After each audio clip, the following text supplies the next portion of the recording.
انشاءاللہ جب اس ملک کی تاریخ لکھی جائے گی تو جس گورنمنٹ نے دل سے ووٹ لینے کے لیے نہیں، دل سے اپنی خواتین کو امپاور کیا، یعنی ان کو اپنے پیر پہ کھڑا کیا، وہ انشاءاللہ یہ ہماری حکومت ہوگی۔ سب سے پہلے میں آپ کو ایک بہت عظیم مسلمانوں کا اسکالر تھے جن کو ابن خلدون کہتے تھے،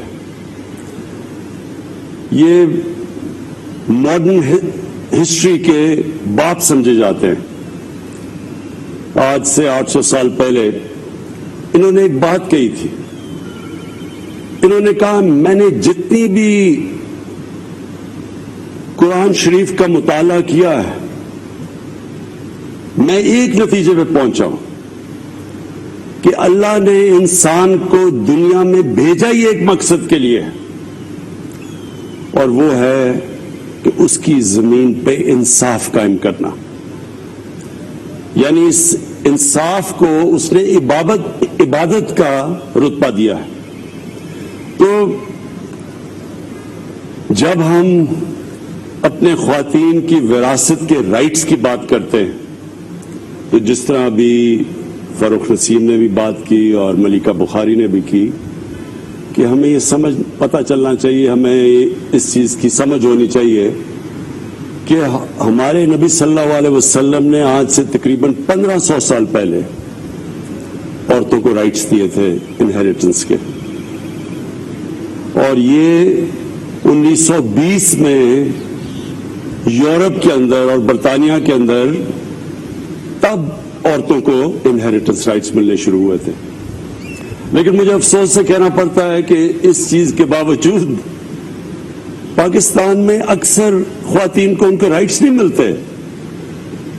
میرا حلقہ میاں والی، تو میں جب میاں والی کے اندر دیہاتی حلقے میں پھرتا تھا تو وہاں تو کوئی تصور ہی نہیں تھا کہ عورتوں کو ان کا حق دینا جائیداد کے اندر، وہ تو یعنی میں نے ان کو کئی دفعہ کہا کہ یہ تو اللہ کا حکم ہے، لیکن وہاں تو کوئی تصور ہی نہیں تھا۔ اور بدقسمتی سے یہ ہماری جو ٹریڈیشن آئی ہے یہ ہندوستان سے آئی ہے کہ جس طرح ابھی بات کی گئی کہ عورتوں کو تو جب آدمی خامد مرتا تھا تو کئی 100 سال پہلے ان کی تو ٹریڈیشن یہ تھی کہ عورت ساتھ اس کو مار دیتے تھے، وہ جل جاتی تھی، اسے جلا دیتے تھے، ستی کر دیتے تھے۔ آدمی جب جاتا تھا تو وہ جب لوگ مسلمان بھی ہوئے تو یہ ذہنوں میں یہ پرانا وہ جو سسٹم رہ گیا کہ عورت تو ایک پراپرٹی ایک آدمی کی کنسیڈر کی جاتی تھی۔ تو لہٰذا اس وجہ سے یہ ہمارے ابھی انہوں نے جو فاروق نسیم نے بات کی، آپ جس طرح ساؤتھ چلے جائیں جو فیوڈل سسٹم ہے، یہ فیوڈل سسٹم کے اندر عورتوں کے رائٹس نہیں ہیں، اور اس لیے یہ ہم نے قانون تو بنا دیا، لیکن اب یہ سارے معاشرے نے اس کو امپلیمنٹ کروانا ہے۔ اس کے اندر ایڈمنسٹریشن کا بھی کام ہے، اس کے اندر ہماری خواتین کا آپ سب نے شعور پیدا کرنا ہے۔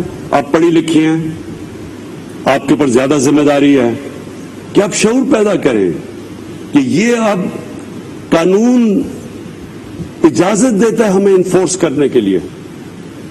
تو یہ ایک تو مجھے اس کی بڑی خوشی ہوئی، کیونکہ میں ہمیشہ سوچتا تھا کہ اللہ نے کبھی موقع دیا تو سب سے پہلے میں کوشش کروں گا کہ اپنی خواتین کو امپاور کریں، ان کا رائٹ ہے انہیریٹنس کا۔ اس کے ساتھ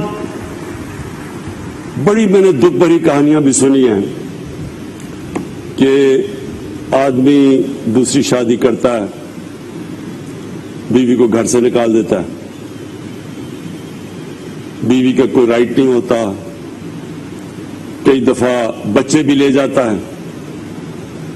تو یہ اس کے لیے بھی پوری ہمیں جدوجہد کی ضرورت ہے کہ عورت کے رائٹس ہیں۔ ڈیورس کے اندر عورت کو رائٹ دینا پڑتا ہے، اس کے حقوق ہیں، اور اس کے لیے بھی ہمیں انشاءاللہ جیسے جیسے شعور بڑھتا جائے گا یہ بھی ہم انفورس کریں گے. اور تیسری چیز تعلیم. عورتوں کی جو تعلیم کے اوپر ہمیں زور دینا چاہیے تھا وہ نہیں دیا ہم نے. میں نے زندگی میں کامیابی حاصل کی اس کی بہت بڑی وجہ میری والدہ تھی. میری والدہ پڑھی لکھی تھی اور ایک تو میری والدہ کو ان کے باپ نے ان کو وراثت میں حقوق دیے, ان کو پراپرٹی ملی. دوسرا کیونکہ ان کو پڑھایا ہوا تھا, پڑھی لکھی تھی, تو مجھے کھیلوں کا بڑا شوق تھا, سپورٹس کا بچپن سے شوق تھا. تو اگر وہ مجھے ہوم ورک نہ کرواتی میں نے کبھی پڑھنا نہیں تھا, کیونکہ عموماً جو سپورٹس مین ہوتے ہیں وہ پڑھتے نہیں ہیں, کیونکہ ایک آپ کو اوپر پہنچنے کے لیے آپ میں جنون ہوتا ہے. تو وہ جنون جب آپ کو ایک چیز سے ہو جاتا ہے تو ایک ہیومن مائنڈ جو ہوتا ہے وہ دوسری چیزوں پہ کانسنٹریٹ نہیں کرتا. تو میری والدہ کو آج بھی میں کریڈٹ دیتا ہوں کہ وہ زبردستی جو مجھے ہوم ورک کرواتی تھی, اور وہ کیونکہ وہ پڑھی لکھی تھی. تو یہ جو اللہ نے مجھے کامیابی دی اس میں بہت بڑا میری والدہ کا ہاتھ تھا. تو میں اب سوچتا ہوں کہ وہ گھر, اور وہ اتنے زیادہ گھر ہیں جدھر والدہ پڑھی لکھی نہیں ہے, وہ بچوں کو بہت بڑی ڈس ایڈوانٹیج ہے. اس لیے ہم نے اپنے احساس پروگرام میں, پہلے تو میں یہ آپ کو بتاؤں کہ احساس پروگرام 98% جو پیسہ ہم ڈسٹریبیوٹ کرتے ہیں, جو اب تک تقریباً 500 ارب روپیہ ڈسٹریبیوٹ کر چکے ہیں, وہ عورتوں کے تھرو کرتے ہیں. 98% احساس کا پیسہ خواتین کے ذریعے ہم بانٹتے ہیں. اور دوسری چیز جو ہم سٹائپنڈز دیتے ہیں, ہم جو بچے سکولوں کے اندر نہیں پڑھ رہے, لڑکے اور لڑکیاں سکولوں سے باہر ہیں, ہم زیادہ پیسہ دیتے ہیں جو سٹائپنڈ ہے کہ اگر آپ اپنی بچی کو پڑھائیں گے تو ماں باپ کو ہم پیسے دیتے ہیں کہ اپنی بچیوں کو اسکول میں ڈالیں. اور پھر سے اس کی وجہ یہ ہے کہ جب ایک ماں پڑھی لکھی ہوتی ہے وہ سارا گھر اٹھا دیتی ہے. میرے میاں والی میں جب میں کیمپین کرتا تھا تو وہاں ہمارا ایک عیسیٰ خیل کی تحصیل ہے, وہ بالکل کونے پہ ہے. تو وہاں نہ کوئی ٹیچرز جاتے تھے پنجاب سے, اور نہ ہی وہاں کوئی نرسز ملتی تھیں. اس کا نتیجہ کیا ہوا کہ وہاں لڑکیوں کے اسکول کے اندر ہمیں استانیہ نہیں ملتی تھی, ہمارے ہاسپٹل میں نرسز نہیں ملتی تھی, کیونکہ وہاں بچیاں پڑھتی نہیں تھی, کیونکہ اسکول خالی پڑے تھے. تو وہ بھی میں نے ہمیشہ یہ سوچا کہ جب تک ہم اپنی بچیوں کو نہیں پڑھائیں گے یہ ملک آگے نہیں بڑھ سکتا. تو اس لیے ہم نے اسکالرشپس کے اندر, اور جو ہماری جو اوور آل اسکالرشپس ہیں 40% لڑکوں کے لیے ہیں, 60% لڑکیوں کے لیے.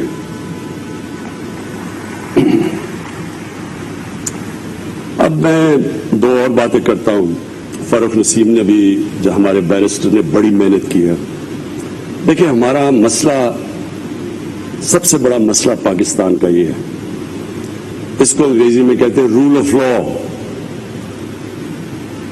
قانون کی حکمرانی.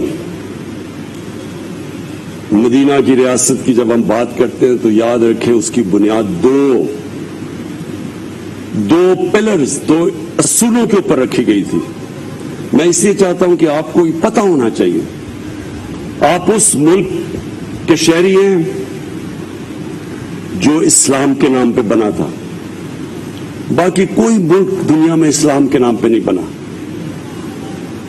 ایران میں ایرانی تھے اور عرب تھے اور مصری تھے, لیکن پاکستان اسلام کے نام پہ بنا تھا.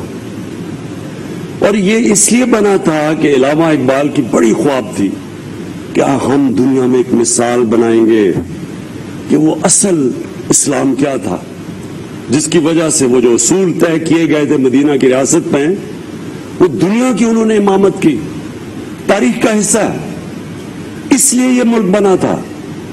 تو اس کی جو بنیاد رکھی گئی تھی ایک قانون کی حکمرانی. ہمارے نبی صلی اللہ علیہ وسلم نے کہا تھا کہ جب ایک معاشرہ تباہ تب ہوتا ہے، اور تمہارے سے پہلے معاشرے تباہ ہوئے، کہ طاقتور چوری کرے تو اس کو چھوڑ دیں، آپ اس کو پکڑے نہ، جیل میں نہ ڈالیں، اور جب کمزور چوری کرے تو اسے جیل میں ڈال دیں. انہوں نے یہ کہا کہ اس سے معاشرہ تباہ ہوتا ہے، یعنی کہ جب آپ طاقتور کو قانون کے نیچے نہیں لا سکتے. یہ نمبر 1 انہوں نے. اور پھر کہا کہ میری بیٹی بھی چوری کرے گی تو اس کو میں سزا دوں گا. اور دوسری امر بالمعروف، قرآن کی آیت ہے کہ میں نے تمہیں سب سے عظیم قوم بنایا، اللہ کی سب سے عظیم قوم دنیا کی امامت کرنے کے لیے. اور پھر کہا تم اچھائی کے ساتھ کھڑے ہوتے ہو، اچھائی کے لیے جہاد کرتے ہو، اور برائی یا بدی کو اس کے خلاف ہوتے ہو، اس کے خلاف جہاد کرتے ہو. یعنی اچھے برے کی آپ تمیز کرتے ہیں. یہ 2 اصول تھے.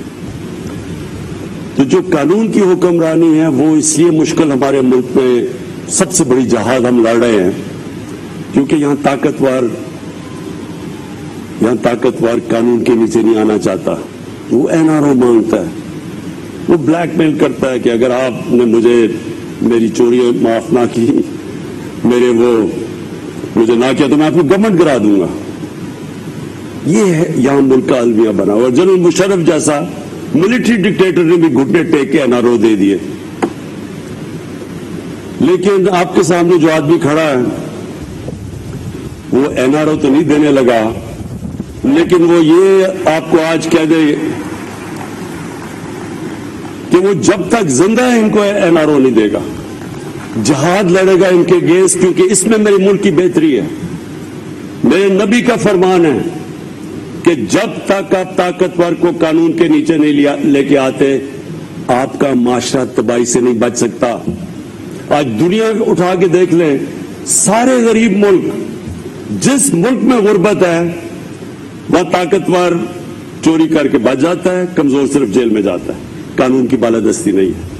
ساری دنیا میں دیکھ لیں، سارے غریب ملک وسائل سے بھرے ہوئے ہیں، لیکن کیونکہ کمزور، صرف چور کمزور جیل میں جاتا ہے، کیونکہ طاقتور چور تو زیادہ چوری کرتا ہے. طاقتور چور تو بڑے بڑے لندن میں محلات خرید سکتا ہے. وہ چھوٹا چور تو بھینس چوری کرے گا، موٹر سائیکل چوری کرے گا، وہ تو کتنا نقصان پہنچا سکتا ہے. اس لیے ساری دنیا کے اندر آپ چلے جائیں تو غریب ملکوں کی غربت کی وجہ وسائل کی کمی نہیں ہے. وہ طاقتور ڈاکو دندناتا پھرتا ہے. اور یہ جو ہم ایکسپٹ کر جاتے ہیں اپنے معاشرے کے اندر، وہ لوگ جو جرم کرتے ہیں، جو کرپشن کرتے ہیں، ہم ان کو برا نہیں سمجھتے.